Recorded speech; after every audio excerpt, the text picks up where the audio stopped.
अभिवादये अहमस्मि नीतीश भारद्वाजः। अत्र भवतां स्वागतम् एतस्मिन् टीडी न्यूज़ वार्ताप्रसारणे। सर्वादौ प्रमुखाः वार्ताः। प्रधानमन्त्री नरेन्द्र मोदी अद्य रशिया देशे ब्रिक्स सम्मेलने सम्मिलितः भवेत्। चाइना देशस्य राष्ट्रपतिना शी जिनपिंग इत्यनेन सह कुर्यात् द्विपक्षीयोपवेशनम्।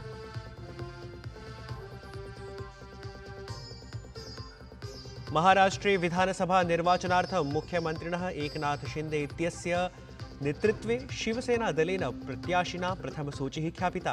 महाविकास अघाड़ी इत्यस्य दलेषु मध्ये आसनानां विभाजनमद्य।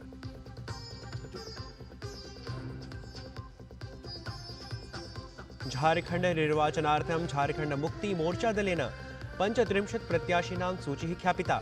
राजद दलस्य 6 आसनेषु स्पर्धन्ते प्रत्याशिनः।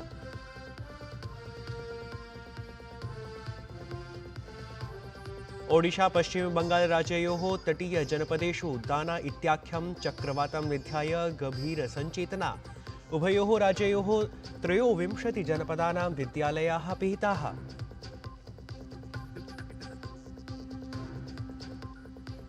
भारत जर्मनी दलयोः मध्ये हॉकी क्रीडा श्रृंखलायाः अद्य प्रथमस्पर्धा। ओलंपिक उपान्त्यचक्रे पराजयस्य प्रतीकारं स्वीकुर्यात् भारतीयदलम्।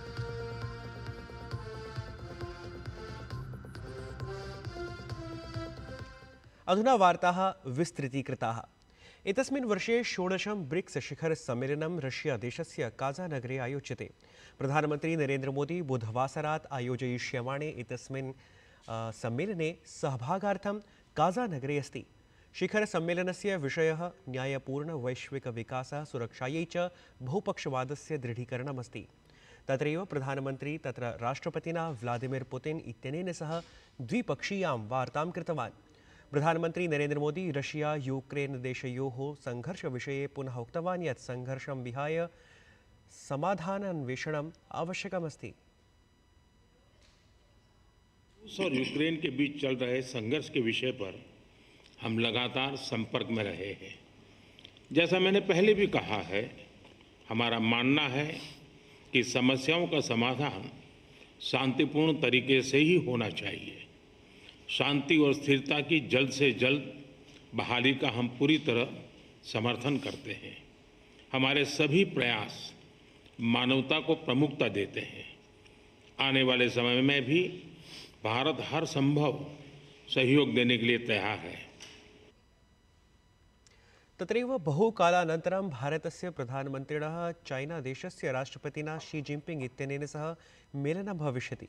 रूस देशस्य काज़ान् नगरे विदेशसचिवः विक्रम मिस्री उक्तवान् यत् बुधवासरे प्रधानमन्त्रिणः मोदिनः चाइना देशस्य राष्ट्रपतिना शी जिनपिंग इत्यनेन सह द्विपक्षीयोपवेशनं भविष्यति इति।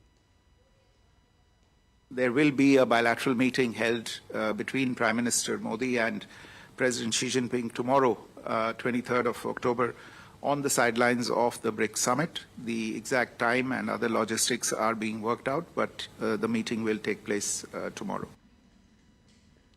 रशिया देशस्य राष्ट्रपतिः व्लादिमीर पुतिनः रशिया देशस्य काज़ान् नगरे ब्रिक्स नेतृभ्यः आयोजिते रात्रिभोजावसरे प्रधानमन्त्रिणः नरेन्द्र मोदिनः स्वागतं विहितवान्। तत्र रात्रिभोजावधौ सङ्गीतकार्यक्रमस्य अपि आयोजनं विहितमासीत्।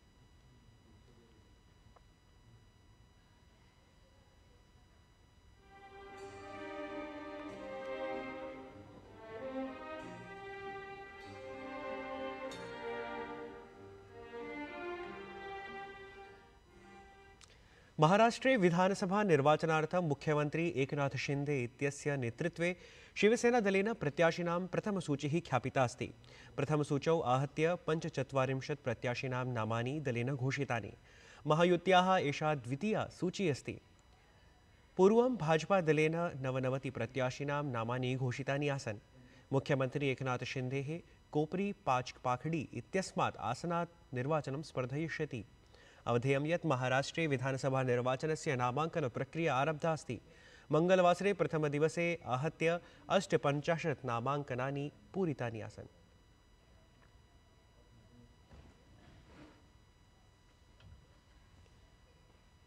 झारखंड विधानसभा निर्वाचनाय हेमंत सोरेन इत्यस्य दलेन झारखंड मुक्ति मोर्चा इत्यनेन 35 प्रत्याशिनां सूचिः प्रकाशिता अस्ति। एतस्यां सूच्यां मुख्यमन्त्रिणं हेमंत सोरेन इत्येतं समेत्य तस्याः पत्न्याः कल्पना सोरेन इत्येतस्याः नाम सम्मिलितमस्ति। राज्य मुख्यमंत्री अथ जेएमएम इत्येतस्य दलस्य प्रमुखः हेमंत सोरेन इत्यसौ बरहेट विधानसभासनात् निर्वाचनसङ्गरे भवेत्। तत्रैव एतस्य पत्नी कल्पना सोरेन इत्येषा गाण्डेय विधानसभासनतः निर्वाचनरणे स्पर्धेत। अवधेयं यत् भाजपादलेन पूर्वमेव 66 प्रत्याशिनां सूचिः प्रकाशिता अस्ति। तत्रैव कांग्रेस दलेन अपि 21 प्रत्याशी समन्विता प्रथमा सूचिः ख्यापिता। राष्ट्रपति पदासीना द्रौपदी मुर्मुः मंगलवासरे पंचमे राष्ट्रीय जल पुरस्कार समारोहे जलस्य मूलभूतावश्यकतां सबलं प्रत्यपादयत्। राष्ट्रपतिः अवदत् यत् स्वस्थसमाजस्य निर्माणाय जलम् अत्यावश्यकं भवति। सहैव असौ 19-2000तमे वर्षे आरब्धां जल जीवन मिशन इत्येतां योजनामपि स्मृतवती अथ उक्तवती यत् एतस्याः योजनायाः आरम्भानन्तरं ग्रामीणसमाजस्य प्रतिशतं 78 मितान् लोकान् यावत् जलं प्राप्तमस्ति। प्रत्येक व्यक्ति के लिए पानी एक मूलभूत आवश्यकता होने के साथ उसका बुनियादी मानवाधिकार भी है। स्वच्छ जल की उपलब्धता सुरक्षित किए बिना ये स्वच्छ और समृद्ध समाज का निर्माण नहीं किया जा सकता है। 2019 में सरकार द्वारा जल जीवन मिशन का शुभारंभ किया गया है। इस मिशन की शुरुआत के समय केवल 17% ग्रामीण परिवार के पास टैप वाटर की सुविधा थी। आज 78% से अधिक परिवारों के पास नल से जल पहुंचा दिया गया है।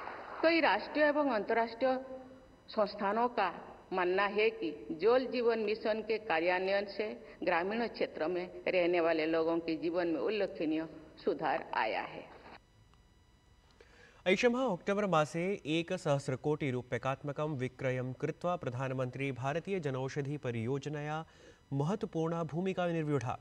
एतस्याः परियोजनायाः अन्तर्गतं जनौषधि केन्द्राणां माध्यमेन अल्पमूल्येन गुणयुतानाम् औषधीनां प्रदानं क्रियते। एतानि औषधिकेन्द्राणि देशस्य प्रायः सर्वेषु जनपदेषु विद्यमानानि सन्ति। जनौषधिकेन्द्राणां वृद्धिः विगतेषु 10 वर्षेषु 70,100 गुणिता अभवत्। अधुना एतेषां संख्या 14,000 जाता अस्ति। जनौषधिकेन्द्रेषु औषधयः आपणे विक्रीयमाणाभ्यः औषधीभ्यः प्रतिशतं 50 आरभ्य 90 यावत् अल्पमूल्यवत्यः भवन्ति। सर्वाः च औषधयः औषधमानाङ्कानुरूपं भवन्ति। वित्तमन्त्री पदासीना निर्मला सीतारामन्वर्या संयुक्तराज्य अमेरिका देशे उक्तवती यत् भारतं स्वकीय विकासाय युक्ते पथे सततम् अग्रेसरमस्ति। अथ 27-2000 यावत् अस्माकं देशः विश्वस्य तृतीय बृहत्तमार्थव्यवस्थारूपेण परिगणितः भवेत्। वर्तमानकाले भारतं प्रायः 3.9 ट्रिलियन संयुक्तराज्यामेरिकीय डॉलर इत्यमुना राशियुतेन सकलगृहोत्पादेन सह विश्वस्मिन् पञ्चमे क्रमे बृहत्तमार्थव्यवस्थारूपमस्ति। विश्वस्य सर्वतः प्राचीने अथ सर्वथा बृहति स्टॉक एक्सचेंज केन्द्रे न्यूयॉर्क स्टॉक एक्सचेंज इत्यत्र भारते निवेशावसराः इत्यस्मिन् विषये प्रवर्तमाने सम्मेलने वित्तमन्त्री पदासीना एतत् सर्वमपि कथनं विज्ञापितवती। वित्तमन्त्री तत्र अवदत् यत् भारतं सततं विकासपथे अग्रे सरणाय वैश्विकविकासे च स्वकीय योगदानस्य उल्लेखनीयरूपं प्रवर्धनाय च सज्जमस्ति। अवधेयं यत् न्यूयॉर्क स्टॉक एक्सचेंज इत्यत्र 11 संख्याकाः भारतीयसमवायाः च सूचीबद्धाः सन्ति। बंगालोपत्यकायां चक्रवातं निध्याय ओडिशा राज्यस्य जंगाम, पुरी, जगतसिंहपुर, केन्द्रपाड़ा, भद्रक, बालासोर, मयूरभंज, क्योंझर, ढेंकनाल, जाजपुर, अंगुल, खुर्दा, नयागढ़, कटक जनपदेषु अक्टोबर मासस्य 23 दिनाङ्कतः 25 दिनाङ्कं यावत् विद्यालयाः पिहिताः भविष्यन्ति। ओडिशा राज्यस्य मुख्यमंत्री मोहन चरण मांझी इत्यसौ दाना नामाख्यं चक्रवातं सम्मुखीकर्तुं राज्ये सज्जतानां समीक्षोपवेशनं कृतवान्। दिल्ल्यां प्रातः कालादेव प्रदूषितं वातावरणं दृश्यमानमस्ति। एतस्मिन् महानगरे वायुगुणवत्ता इतोपि अभद्रां श्रेणीं प्राप्ता अस्ति। India gate, Anand Vihar, Nehru place, ITO इत्येतानि स्थानि समेत्य अनेकेषु स्थानेषु प्रदूषणावरणमस्ति। प्रदूषणप्रभावम् अपाकर्तुं मार्गेषु जलक्षेपणम् अथ अन्ये अपि उपायाः क्रियमाणाः सन्ति। प्रदूषणवर्धनेन जनानां स्वास्थ्यमपि असमीचीनं जायमानमस्ति। आवासेभ्यः बहिः श्वासस्वीकरणे अपि समस्या सर्वैरपि अनुभूयते। अथ नेत्रेषु दाहः, कण्ठवेदना तत्र अनुभूयमाना अस्ति।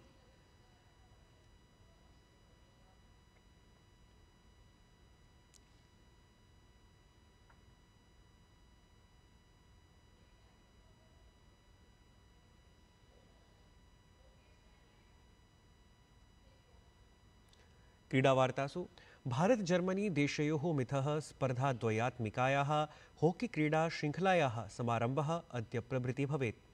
भारतीय हॉकीवृन्द विश्वप्रसिद्धेन जर्मनी दलेन सह स्पर्धाद्वयं मेजर ध्यानचंद क्रीडाङ्गणे अक्टोबर मासस्य 23-24 च दिनाङ्कयोः क्रीडेत।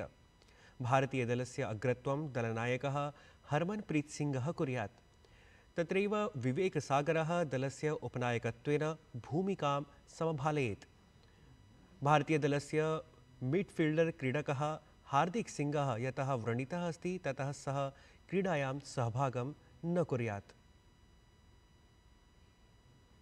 विश्वस्य नैकैः देशैः भारतस्य UPI इत्येतत् एकीकृतवित्तव्यवहारमाध्यमं स्वीकृतम्। एतस्मिन् क्रमे साम्प्रतं मालदीवदेशेन अपि अस्यां दिशायां पदक्षेपः आचरितः। मालदीवदेशस्य राष्ट्रपतिः मोहम्मद मुइज्जू इत्येषः UPI इत्येतत् एकीकृतवित्तव्यवहारमाध्यमम् आरब्धं कर्तुं समवायानाम् एकस्य सङ्घटनस्य स्थापनायै निर्णयं कृतवान्। तेन प्रयतितं यत् देशे कार्यरतानां वित्तकोषाणां, दूरसञ्चारसमवायानां, फिनटेक इत्येतेषां वित्तीयप्रौद्योगिकी समवायानां च एतस्मिन् सङ्घटने सम्मेलनं भवेत्। एषः निर्णयः मालदीवदेशस्य मन्त्रिपरिषदः संस्तुतेः अनन्तरम् अभिस्वीकृतः। अनेन निर्णयेन मालदीवस्य आर्थिकस्थितिः समीचीना भविष्यति। अनेन भारतीयपर्यटकाः अपि लाभान्विताः भविष्यन्ति। ध्येयमिदं यत् ऑगस्ट मासे विदेशमन्त्रिणः डॉक्टर S जयशङ्करस्य यात्रावधौ मालदीवदेशे UPI इत्येतत् एकीकृतवित्तव्यवहारमाध्यमम् आरब्धुं उभयोः देशयोः मध्ये सन्धिपत्रे तत्र हस्ताक्षरमभवत्। मासद्वयस्य अनन्तरं मालदीवप्रशासनस्य मन्त्रिपरिषद् एतं सन्धिम् आलक्ष्य स्वानुज्ञां प्रदत्तवती।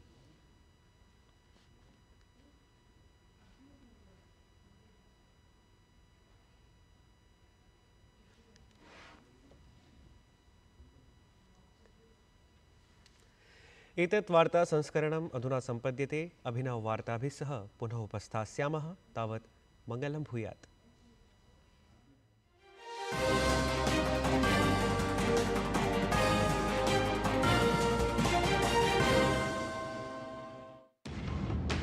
झूठ से भी खतरनाक